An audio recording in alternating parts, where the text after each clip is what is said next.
اور سورہ مائدہ میں اللہ سبحانہ و تعالی نے یہ بات ارشاد فرمائی کہ اپنے مخالفوں میں بھی انصاف کرو۔ پچھلی مرتبہ بھی یہ بات ہوئی تھی کہ ہماری زبانیں کھلی ہوئی ہیں، ہم اپنے مخالفوں کو کبھی کافر کہتے ہیں، کبھی فاسق کہتے ہیں، کبھی شرابی کہتے ہیں، کبھی زانی کہتے ہیں، نعوذ باللہ، کبھی گالیاں دیتے ہیں، کبھی کہتے ہیں کروڑوں کھا گیا، کبھی کہتے ہیں اربوں کھا گیا۔ جو ہمارے منہ میں آ رہا ہے ہم دوسروں کے اوپر الزام لگا رہے ہیں، حالانکہ یہ بدگمانی، بد زبانی، گالم گلوچ اور الزام تراشی یہ مسلمانوں کا طریقہ نہیں ہے۔ اور پچھلے ہفتے میں نے بہت ساری آیات آپ کو سنائی تھی کہ اس زبان کو قابو میں رکھو اور جو بات کرو انصاف سے کرو۔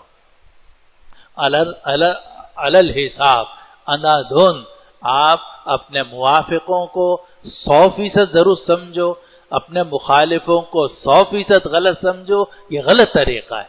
غلطی یہاں بھی ہوتی ہے، غلطی وہاں بھی ہوتی ہے۔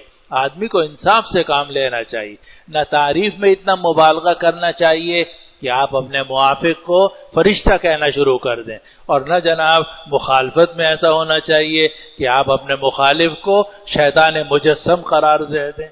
انصاف سے کام، اگر کسی کی اچھائی ہے آپ وہ اچھائی بیان کیجئے، اگر کسی کی غلطی ہے اس غلطی پر تنقید کیجئے، مگر تنقید کے اندر تہذیب، شائستگی اور نرمی، حکمت اور موعظہ حسنہ ہونا چاہیے۔ گالم گلوچ کی آپ کو اجازت نہیں۔ میں نے پچھلی مرتبہ بھی آپ سے عرض کیا تھا کہ آپ عیسائیوں کی مخالفت کر سکتے ہیں مگر عیسائیوں کو گالی دینے کا آپ کا کوئی حق نہیں ہے۔ آپ یہودیوں کی مخالفت کر سکتے ہیں، آپ ہندوؤں کی مخالفت کر سکتے ہیں، ہم سب کرتے ہیں الحمدللہ، لیکن آپ شائستگی اور تہذیب کا دامن ہاتھ سے نہیں چھوڑ سکتے۔ آپ گالم گلوچ کا طریقہ اختیار نہیں کر سکتے۔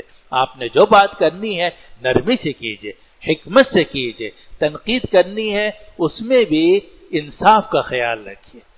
قرآن نے سورہ مائدہ میں فرمایا، اے ایمان والو کونو قوامین للہ شہداء بالقسط، اللہ کے لیے کھڑے ہو جاؤ، انصاف سے کام لو، انصاف کی گواہی دو۔ اور فرمایا ولا یجرمنکم شنآن قوم، اور کسی قوم کی دشمنی تمہیں اس جرم پر آمادہ نہ کرے اللہ تعدلوا کہ تم انصاف نہ کرو۔ اعدلوا هو اقرب للتقوی، انصاف کرو یہی تقوی کے قریب ہے۔ اگر کوئی آپ کا مخالف ہے آپ ساری 100% خرابیاں اس کے اندر ثابت کر دیں، یہ کیسے ممکن ہے؟ کوئی بھی انسان نہ 100%، کافر سے کافر کے اندر بھی کچھ اچھائی ہوتی ہے۔ آپ وہ انصاف سے کام لیں۔ قرآن یہ کہتا ہے کہ اگر کوئی آپ کا مخالف ہے تو آپ انصاف سے تجاوز نہ کریں، اور پھر فرمایا اعدلوا هو اقرب للتقوی، انصاف کرو یہ تقوی کے قریب ہے۔